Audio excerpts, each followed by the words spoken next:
Shalom. This is Daniel Ben-Yaaqob, and what you see on your screen is called the Nachal Hever scrap. This is currently being displayed very proudly and boldly on an Israelite Facebook page. It's a group page.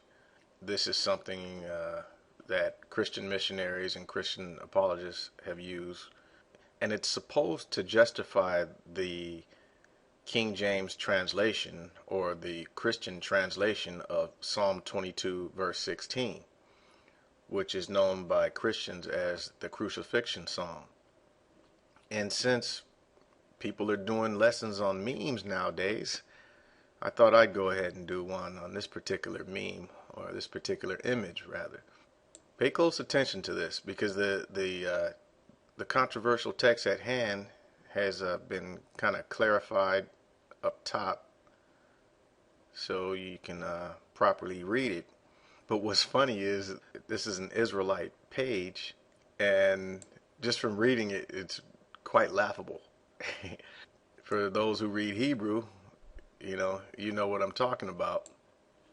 And the brother who posted this up, he was studying Hebrew last I heard, and that's what's ironic about this. There are also some others who believe in the New Testament who study Hebrew, but they still endorse this particular scrap. We'll get back to this in a minute. I just remember what you see here and why I'm laughing, and you'll understand later. This is Psalm 22 verse 16, as it is written in the King James Bible. And it reads, "For dogs have compassed me, the assembly of the wicked have enclosed me. They pierced my hands and my feet." Now, normally, when one wants to check the meaning of a Hebrew word that's been translated into English, they would simply look it up in the Strong's Hebrew Dictionary or a Hebrew lexicon. Now notice when we look up the word "they pierced," when we look up the word "they pierced," we see that it's the Hebrew word ardi, all right, in the sense of violence, a lion.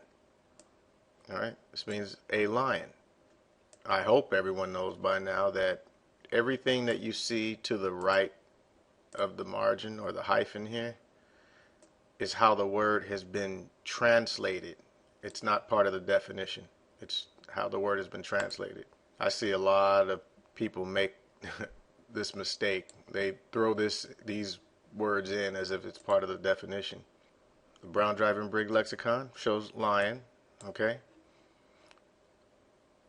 So that should pretty much be it. Case closed, right?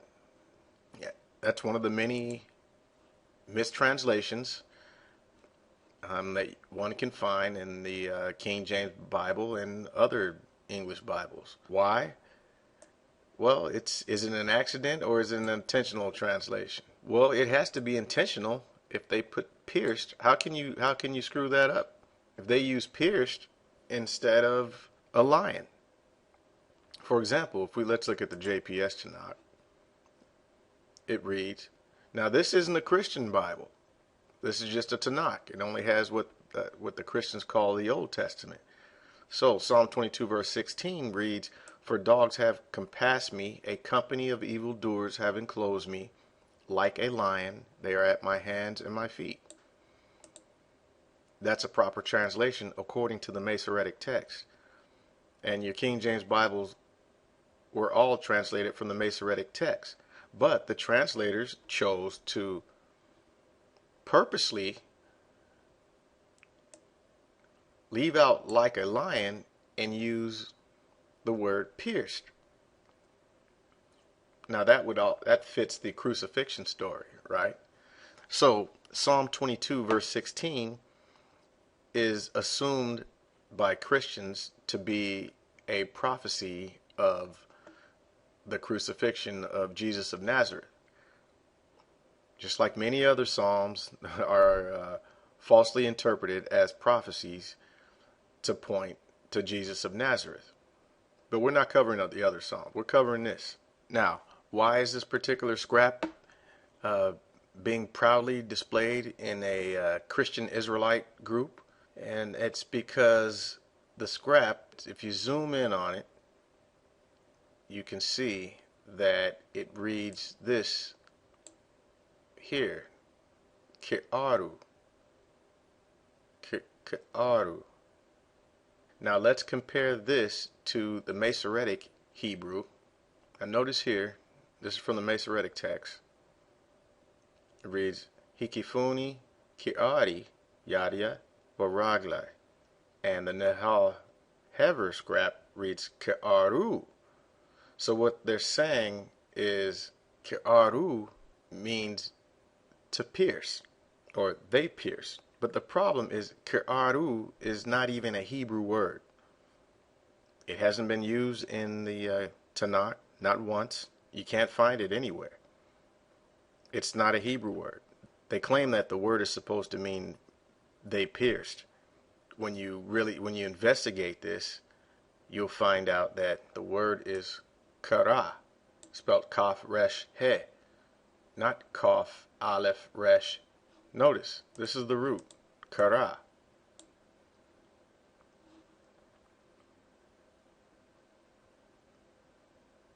They're claiming that ke'aru is part of the word kara.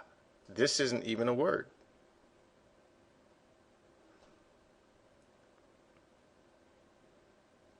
And so what they say is that the Septuagint had it right.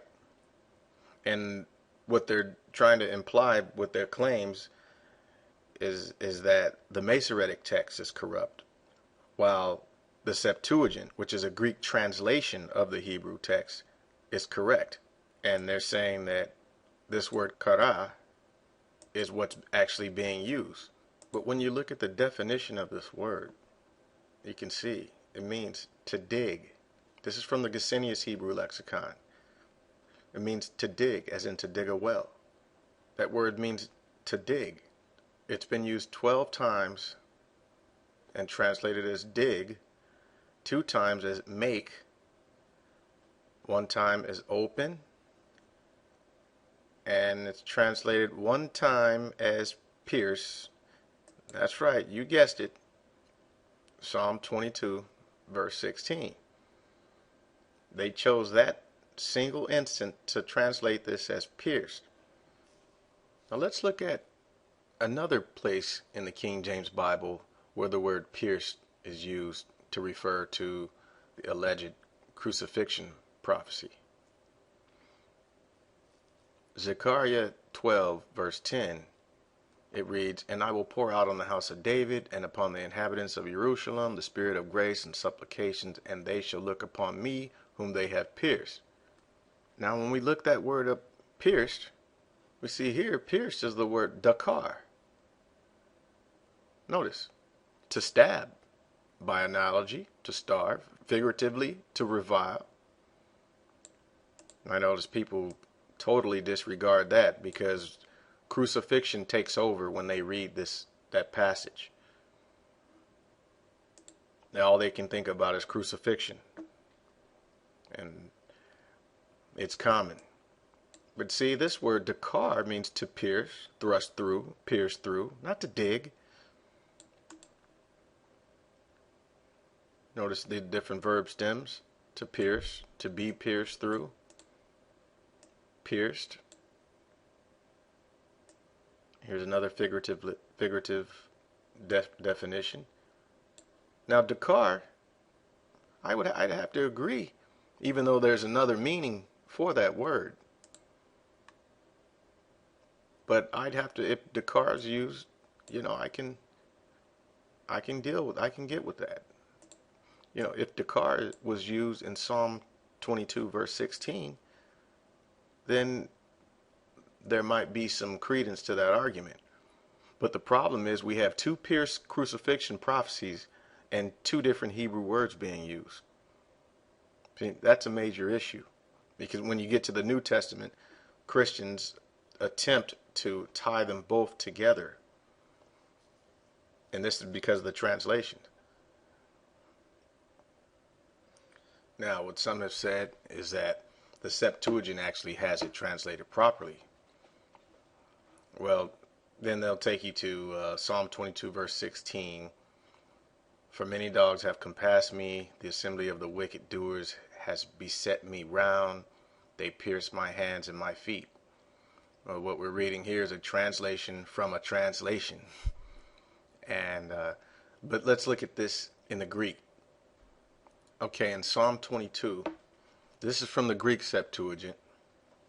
Psalm 22, verse 16.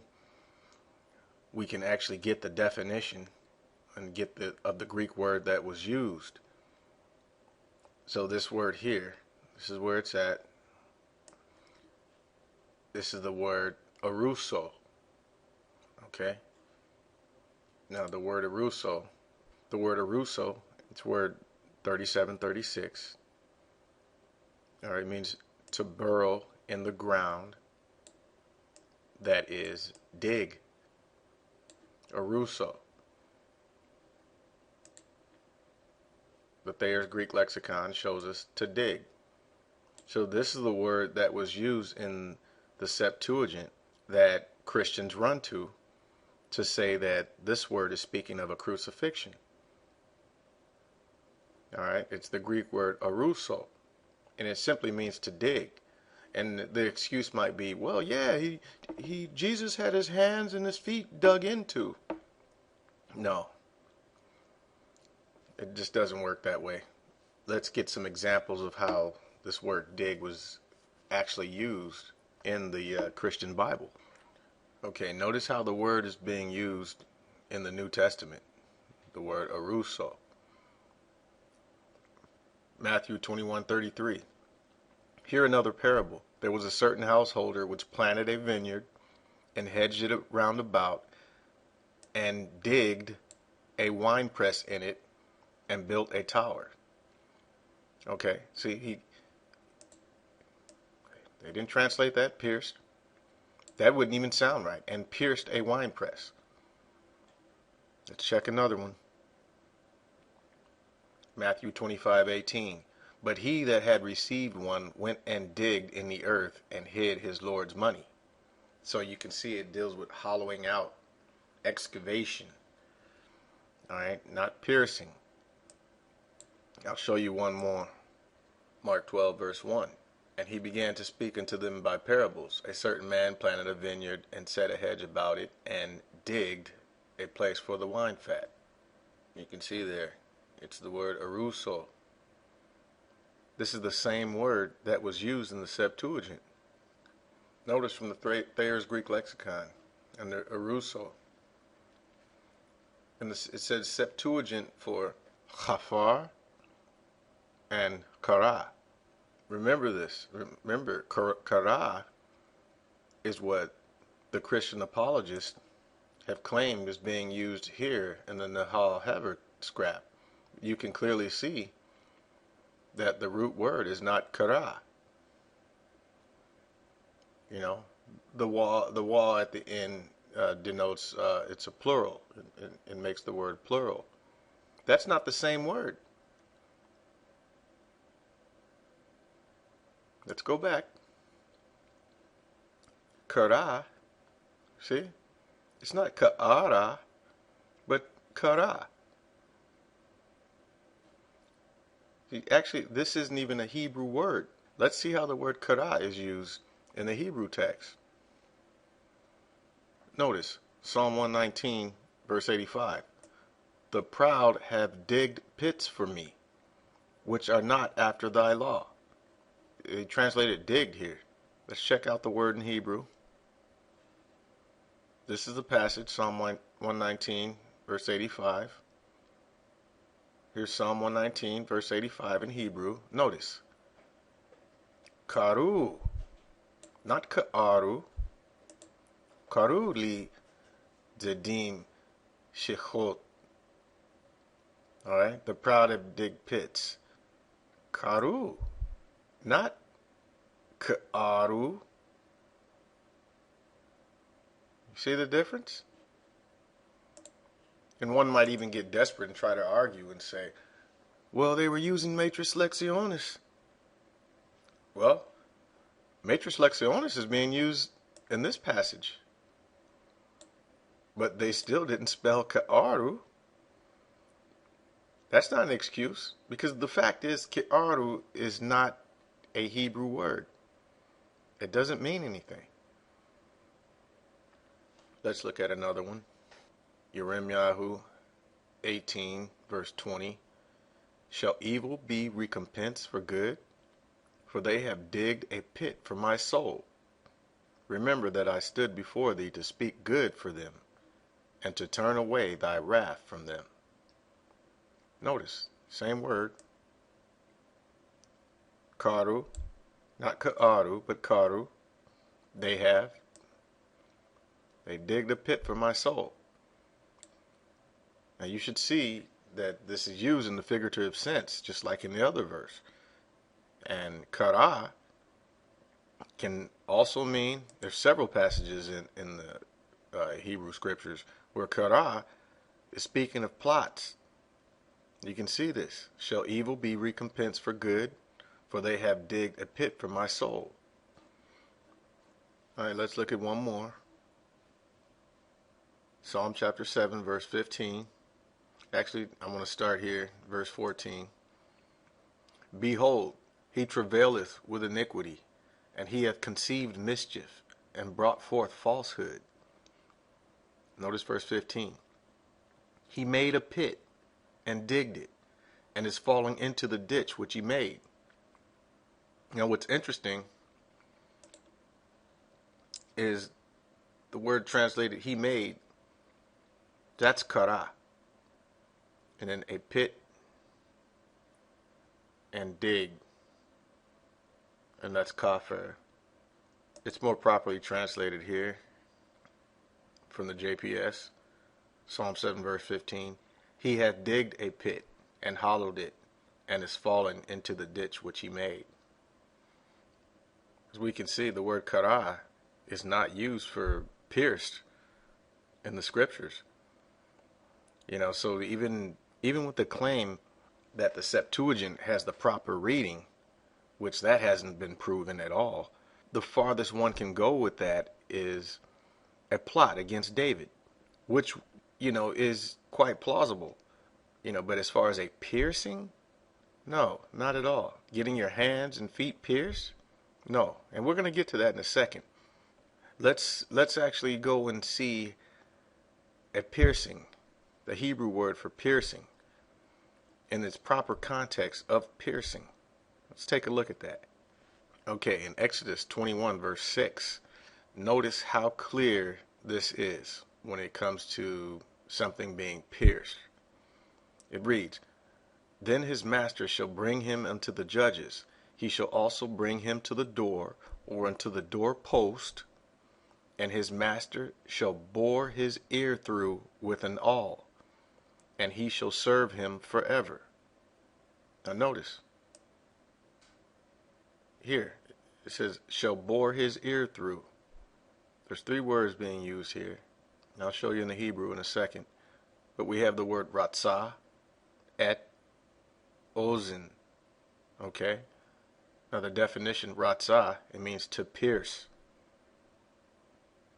Nothing more, nothing less. To pierce. Et is just a direct object marker.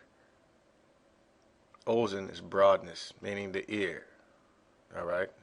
So the ear gets bored through with an awl.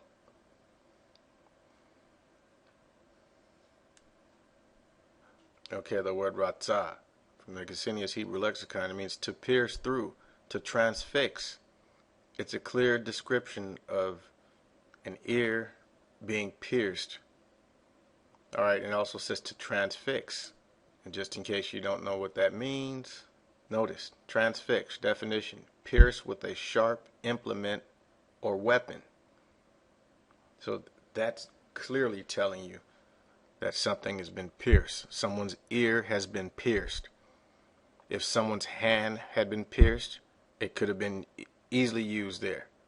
Now that you have that understanding in place, let's go back into Psalm chapter 22. Now you'll be able to see for the most part, what exactly is taking place with David Hamelech, King David, and the plotting, the things that were going on with him.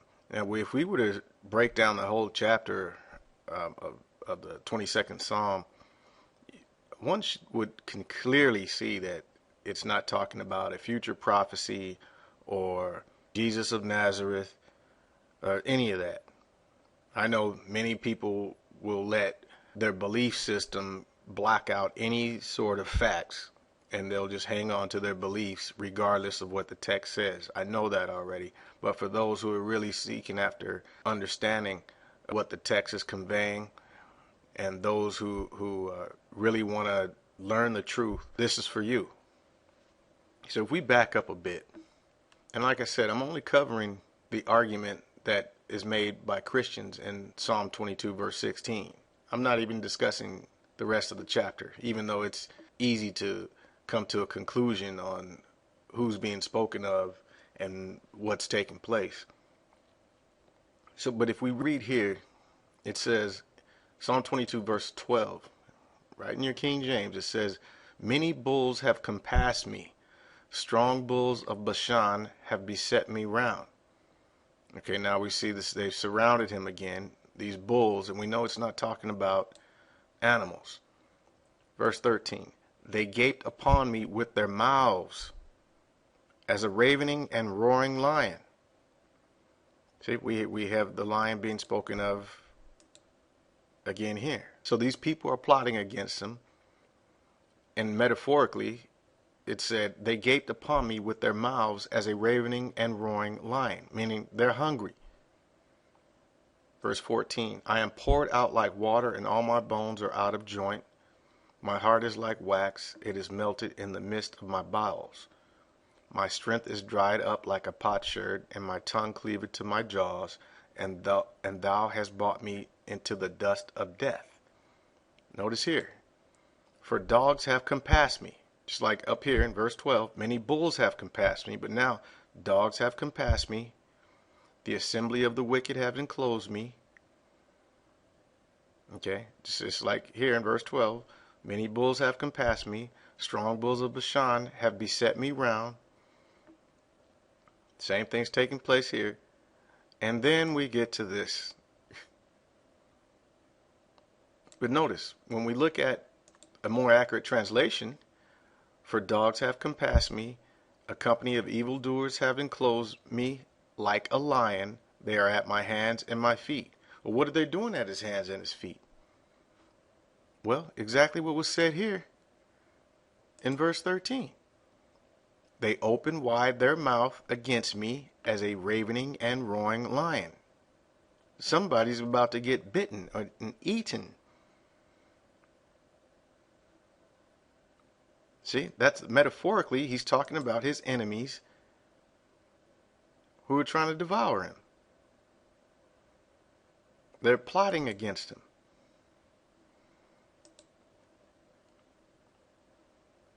See, many people just stop here and they think, okay, crucifixion. Let's get back into the King James. See, they stop here in verse 16, crucifixion. They see pierced. That's all they focus on. Pierced, and Jesus on the cross, arms spread out, bleeding, legs closed together, feet nailed to some wood or to a tree, and Jesus bleeding. That's all they can think about. They don't pay much attention to this up here because it's describing the same thing that's taking place. "They gaped upon me with their mouths as a ravening and roaring lion." They didn't mess with that passage. They left that one alone for the most part. Now I'm going to give you an example of what's being spoken about and how the words have been used in Psalm 22 verse 16. If you look at Ezekiel chapter 22 verse 25 in the King James Bible, it reads, "There is a conspiracy of her prophets in the midst thereof, like a roaring lion ravening the prey. They have devoured souls. They have taken the treasure and precious things. They have made her many widows in the midst thereof. This is the same type of language that's being used in Psalm 22. Speaking of a conspiracy, in the midst thereof, like a roaring lion ravening the prey, they have devoured souls. Okay? So you can see how that language is being used. Keshe nebiya betoka ki'ari. See there? Like a lion. And that's the same thing that was taking place in Psalm 22. Now, back to this meme here. Remember, I said you're gonna laugh, you know. Let's get a better picture of it. All right, remember, I told you you're gonna laugh. Those of you who are Hebrew literate should be laughing at this. But even for those of you who don't read Hebrew, I'm gonna show you, and you're gonna be laughing as well. And the people in that Israelite group, they're gonna want to take that meme down because it's embarrassing. It actually speaks against JC. Why? Very simple. These two constructs here. See, most people, when they're arguing this point here, they only focus on this word, which isn't even a word, but they focus on that. What they fail to realize, and I like how they highlighted it back in that group. I like how they have it standing out, how they proudly have this word here, Yadya. Do you know what that means? Let's back up. Let's go back to how it's written in the Masoretic text, just so you can understand. Because I'm going to show you, even for those who don't read Hebrew, who don't study Hebrew, you'll be able to tell when I'm finished with this. You're going to see how ridiculous that is using that scrap, and you're going to have to accept what the text actually says. Okay, pay close attention to this. In Psalm 22:16, these last two constructs, Ki'ari Yadai. Ki'ari Yadai, which means like a lion, my hands, and then Waragle, and my feet. Okay? Notice here, Yadai, which is translated my hands. It's properly translated my hands. Right? Yadai. Now back on the Nachal Hever scrap says Yadia. It doesn't say Yadai. Notice there's a he added onto the end of that. What that does, when you add a pronominal suffix onto this construct, it becomes possessive feminine. Okay? So what do you think that says? It says her hands. That's what's said here. Now, you don't have to take my word for it. Just remember these letters. Yod, Dalet, Yod, He. Alright? That's translated as her hands all day long. Notice Genesis 16:9. And the angel of Hashem said unto her, Return to thy mistress and submit thyself under her hands. You see this? Notice the word, under her hands. It's the Hebrew word yad, just like before. Notice this. Yadea. You see that? Yod Dalet Yod He. Yadea. Notice. Yod Dalet Yod He. You see that? Her hands.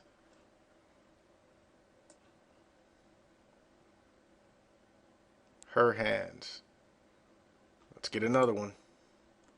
Proverbs 31:31. Give her of the fruit of her hands, and let her own works praise her in the gates. Proverbs 31:31. Notice. Yedea. Her hands. Yedea. Her hands.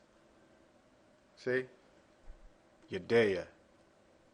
Yedea. Her hands. Yedea, her hands.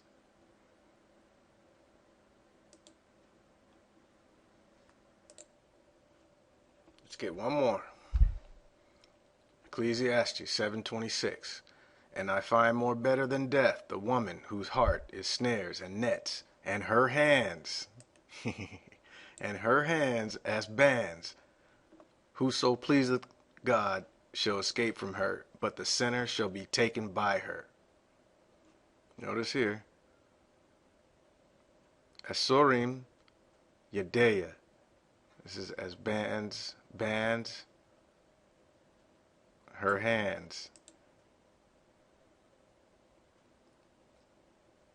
Asurim Yedea, her hands. Just like, see that? Yod, Dalet, Yod, He. See those 4 letters? Just like we have displayed very proudly in the Israelite group. These are real Israelites. But they don't see that this says her hands. This is an Israelite group that's proudly displaying something that they think supports the crucifixion, but it doesn't. If they want to roll with this, then they have to acknowledge that this is speaking of a woman. And this isn't even a Hebrew word here. Ki'aru, that's not a word. Not only is it not a word, but this is speaking of a woman. This says her hands. Instead of Yedai, it says Yedea, which is speaking of a woman, her hands. And I think not only is it's really not funny, it's a shame, because it shows how far people will go just to support a doctrine, you know. And many of these people in this group are probably good people, but, you know, like a lot of us, a lot of minorities were raised in single parent homes, raised by a woman, you know, and they're brought up in the church, brought up to worship Jesus, and you know, had generations and generations of this.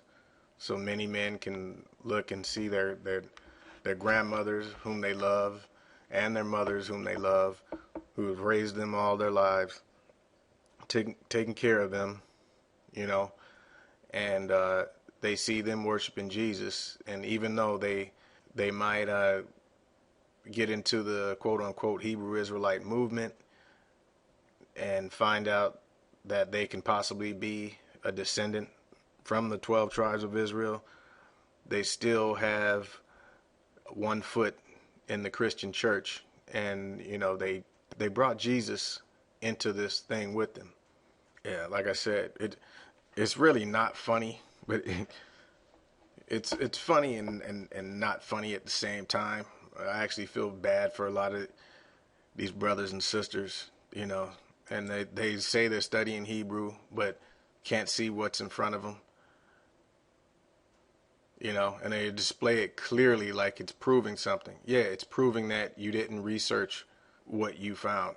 You chose to roll with the Christian apologetic response, and instead of actually searching for the truth, you just went to a missionary website, you know, found something on Psalm 22 and thought it was correct, and rejoiced, you know, when you found it, because it's basically an excuse for you to hold on to the whole false Jesus story and the crucifixion, which is not a prophecy in Psalm 22 verse 16. And I clearly proved that. I've also shown that this scrap is pretty much all it is. It's a scrap, and for one to use this to come against the Masoretic text that your own King James Bible was translated from is a shame, because this is just garbage. This text only dates from the middle of the 2nd century CE. This text is not an authentic text. And for one to insinuate or make a claim that the Masoretic text is corrupt, you really need to be ashamed of yourself for making that claim, especially when you read from a King James Bible that's translated from the Masoretic text. And then to use this garbage here just to bolster a position on the crucifixion story is a shame. Now, I let this thing sit for months without attacking it. I was hoping sooner or later one of these Hebrew readers would figure it out. And it just goes to show me that it doesn't seem like you're sincere in your Hebrew studies. The whole point is to get to the bottom of things, to find out what the text is really telling us. But then when we find out what the text tells us, some of us would rather hold on to beliefs, their own personal beliefs that have been with them since childhood. They'd rather hold on to that instead of correcting the mistakes that they run across and the falsehood and the false translations. And many of you will criticize those who celebrate Christmas, Easter, and those who attend church on Sundays. But then when you run across what the text says, you fall into the same category of those who don't want to give up Christmas, or those who make up excuses for doing certain things that are pagan. I don't see any difference, because the text clearly says what it says. And this little fragment, this is nonsense. If you want to believe this, go ahead. But this passage is speaking of a woman. And that's clearly been proven. So, all you Hebrew experts, all those of you who speak against the Masoretic text, who support Greek text and the English text, you support the English translation over what the Hebrew actually says, I'd like to hear from you. You have some answering to do when it comes to this. And I think it'd be a good idea to take this meme down, remove it, because I wouldn't be proud to have this being displayed in my group. I'd be embarrassed to have this displayed. But I guess, anything goes amongst those who don't speak Hebrew. Like over 95%, even more, of Hebrew Israelites do not speak Hebrew, do not read, write, or study the Hebrew language. And that's why you fall for things like this. But it seems like it's more about your beliefs rather than what the text is actually saying. So, you textual criticism experts and Hebrew analysts, I'd like to hear from you. Now's the time for you to punch in and go to work. You still accept this Nachal Hever text? If you do, you got some explaining to do. Aside from that, we're going to stick to what the Masoretic text says. All right? So that's it on that. And those of you who have been edified, Baruch Hashem. May the Most High bless your understanding. Shalom.